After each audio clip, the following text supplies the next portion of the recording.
Chéquense, este es el baño comunal. Este baño tiene que ser compartido con más de 10 familias, alrededor de 30 gentes. Imagínense lo que es compartir un baño con 30 gentes.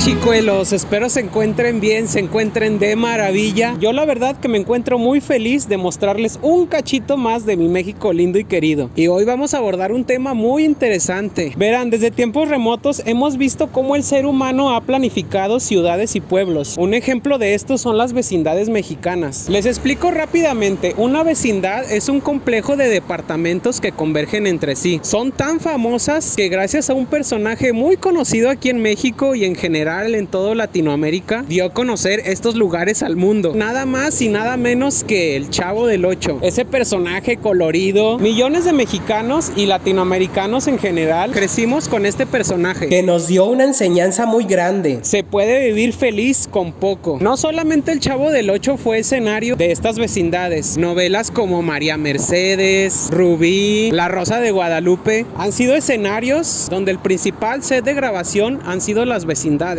Pero fuera de ese set de grabación, ¿se han preguntado cómo es realmente una vecindad mexicana? ¿Será como nos lo pinta el Chavo del Ocho o es que hay algo más oscuro detrás de esto? En este video lo vamos a descubrir. Yo tenía mi cascabel con una cinta morada, yo tenía mi cascabel. Vean, esta es la entrada principal de lo que es una vecindad. Casi todas tienen la misma fachada, un patio central y alrededor todos los departamentos que convergen entre sí. Hay vecindades de 10, 20 hasta 30 departamentos. En este caso, esta vecindad cuenta con 15 departamentos habitados. Las vecindades se crearon con la necesidad de proveer de vivienda a la gente que venía de los pueblos para poder trabajar en las ciudades, ya que en la época de la revolución comenzó una industrialización masiva en las ciudades, por lo cual mucha gente emigró del campo a las ciudades, por lo que ellos necesitaban de una vivienda rápida, sencilla y barata. Inicialmente las vecindades eran casas grandes o incluso mansiones donde los dueños eran la gente de dinero aquí en México. Estos hacendados, con el fin de sacarle más lucro a las rentas, comenzaron a rentarlas para esta gente que venía del campo. Sin embargo, era difícil poder instalar en cada uno de los cuartos servicios como baño, gas, luz, por lo que muchas de estas amenidades tenían que ser compartidas. Esta es como la regadera. Chéquense, esta es la regadera comunal. Aquí la gente llega y tiene que traer baldes de agua para bañarse básicamente a jicarazos. ¿Y no se les va el agua? O sea, ¿sí tienen agua constante? No, aunque sea poquita, pero sí tenemos. Chéquense, este es el baño comunal. Este baño tiene que ser compartido con más de 10 familias, alrededor de 30 gentes. Imagínense lo que es compartir un baño con 30 gentes. Y como les digo, al no haber agua corriente, pues tienen que estar cargando baldes de agua para poder descargar. Yo tenía mi cascabel con una cinta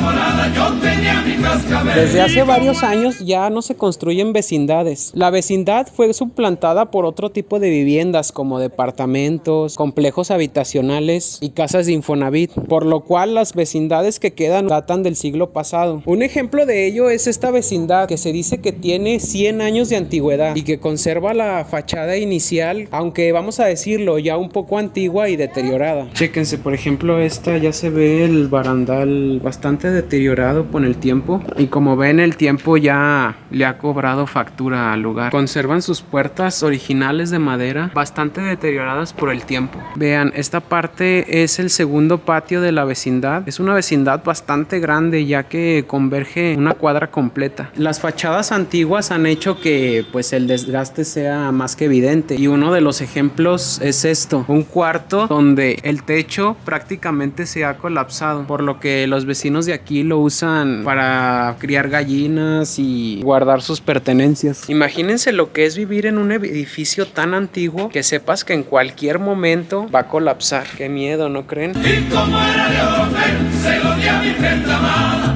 pa' que jugara con él allá por la la madrugada. Creo que este es uno de los escenarios por excelencia de todas las vecindades, el área de lavaderos. La verdad no me imagino aquí llegar, ponerte a lavar, echar chisme con las vecinas, que a los mexicanos pues la verdad que nos encanta. Es muy justo que tú sufras el dolor que yo sufrí.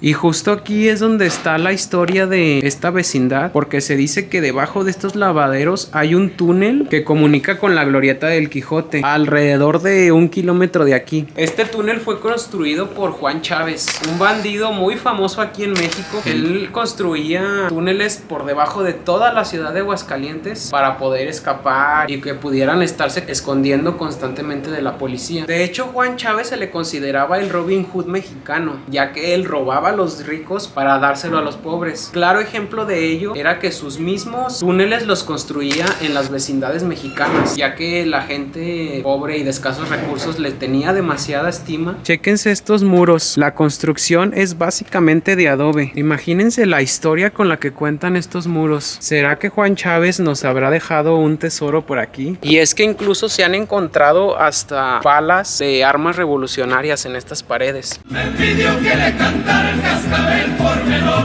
y que no me dilatara menos. Chequen, aquí una vecina nos dio permiso de conocer cómo es su cuarto en esta vecindad. Básicamente pues es solo un cuarto con camas. Aquí tiene su estufita para cocinar. Tiene ahí un stand con alacena, un ropero. ¿Qué gana vivir ahí en tu cuarto?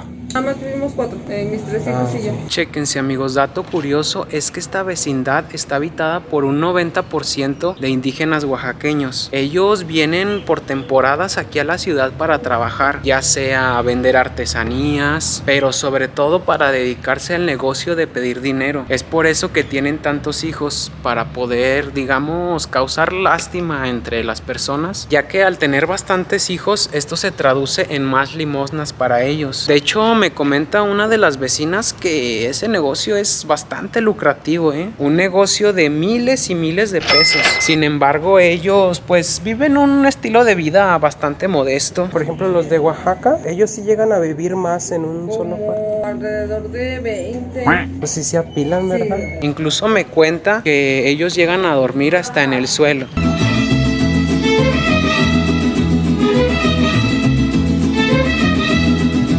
Como buenos mexicanos que nos gustan las leyendas y las historias, déjenme decirles que este lugar también tiene la suya. Pues se dice ser que todas las noches se aparece un charro negro bajando de esas escaleras. Y pues cómo no, al ser un lugar tan antiguo, cuántas historias nos pueden contar estas paredes. Creo que es un tema que nos perturba a todos. El simple hecho de imaginar cuánta gente ha pasado por aquí. Imagínense la cantidad de fantasmas que deambulan por estos corredores. Bastante aterrador, ¿no creen? Es como de esos lugares que en cuanto entras sientes que hay algo, no sé cómo explicarlo, pero algo raro. Eso combinado con el entorno viejo y sombrío. Pongan en los comentarios si alguna vez han pasado por alguna experiencia paranormal, se les ha parecido un fantasma o algo parecido. Me parece algo bastante interesante por debatir. Anoche por la ventana platicando con Leonor, anoche por la ventana. A decir verdad, creo que cuando la comparamos con una vecindad como la del Chavo del Ocho, esa resulta como un palacio, ya que como les comentaba, en la mayoría de las vecindades tienes que compartir todas las áreas comunes, llámese baño, cocina, lavaderos. Y digo, sinceramente no me molestaría vivir en un lugar como estos. Digo, pudiera aceptar compartir todos los servicios, pero imagínense, estos cuartos eran ocupados por gente campesina que tenía 8, 10, 15 hijos. Imagínense lo que era vivir en un cuarto de estos con 15 o hasta 20 miembros apilados uno de sobre otro para poder dormir. La verdad que eso sí que está muy heavy. Pues esa fue nuestra aventura por las vecindades mexicanas. La verdad que muy diferente a como nos lo pintan en las novelas. Un lugar con bastantes carencias y servicios. Sin embargo, con gente tan amable y tan cálida que a pesar de las necesidades siempre nos van a sacar una buena sonrisa con su sencillez y sentido del humor. Chicuelos, hasta aquí el video del día de hoy. Espero les haya gustado, que lo hayan disfrutado. Déjame en tus comentarios qué opinas al respecto. ¿Has vivido en alguna vecindad o has conocido a alguien que viva en un lugar de estos? La verdad que me interesaría mucho saberlo, porque no importa si tienes que compartir un baño o un lavadero con la vecina echando jugoso chisme. Una vecindad siempre será un lugar colorido y bastante acogedor. Hasta luego, chicuelos.